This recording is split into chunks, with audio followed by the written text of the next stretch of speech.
Hi friends, evening 4:30 மணி போல் ஆகுது. இப்போ தான் டீ எடுத்துகிட்டு போகிறேன். டீயும் பிஸ்கெட்டும் எடுத்துகிட்டு போகிறேன். எவ்வளோ அளவுக்கு வெட்டியிருக்காங்கன்னு தெரியல. அங்கே போய் பார்த்தா தான் தெரியும். இன்றைக்கி முடிஞ்சிருமா இல்லை நாளைக்கு கண்டினியூ ஆகுமான்னு போய் பார்த்துட்டு தான் நாளைக்கு சொல்லணும்.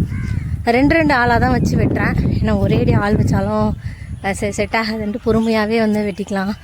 பொறுமையாக வெட்டக்கூடாது தான், இருந்தாலும் ரெண்டு பேர் போது பொறுமையாக பார்த்து விட்டுருவாங்க. நிறைய கூட்டமாக விட்டுட்டாலும் கொடி ஏதாவது கட் பண்ணுறாங்க. அதில் ரெண்டு பேர் தான் வச்சு வெட்டியிருக்கேன். பார்க்கலாம் எந்த அளவுக்கு முடிஞ்சிருக்குன்னு போய் தோட்டத்தில் பார்க்கலாம். அந்த பக்கம் இருந்தால் இப்போ இந்த பக்கம் வந்துட்டாங்க பாருங்கள். 2 பேர் தான். நேற்று 2, இன்றைக்கி 2. புல்லு நிறைய இல்லை, சும்மா ஜஸ்ட்டு லைட்டாக தட்டிட்டு வந்தாலே போதும், அவ்வளோதான். அதனால் பிரச்சனை இல்லை. இருக்கும் போல் இன்னும் 2 தலை நிற்கும்னு நினைக்கிறேன். பார்ப்போம். அப்படியே வந்த வேலையை பார்க்கலான்னு சொல்லிட்டு நானும் டீ எல்லாம் ஊற்றி வச்சுட்டு அவங்களுக்கும் கொடுத்துட்டு நானும் டீ குடிக்க ஸ்டார்ட் பண்ணிட்டேன். எனக்கு எப்போவுமே ஈவினிங் டைமில் மட்டும் இல்லை, எப்போவுமே நான் டீ எடுத்துகிட்டு போனால் வயலில் கண்டிப்பாக டீ குடிக்காமல் வரவே மாட்டேன். ஏன்னா அங்கே குடிக்கிறது வந்து ரொம்ப ஜாலியாக இருக்கும்.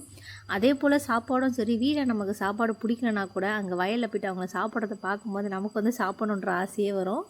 ரொம்ப ஜாலியாக இருக்கும். ஈவினிங் டைமில் வந்து நம்ம டீ குடிக்கும்போது அப்படியே அந்த சன் வந்து மறையிற நேரம் நல்லா சில்லுன்னு இருக்கும். அதே டைமில் கொஞ்சம் வெயிலோடு இருக்கும்.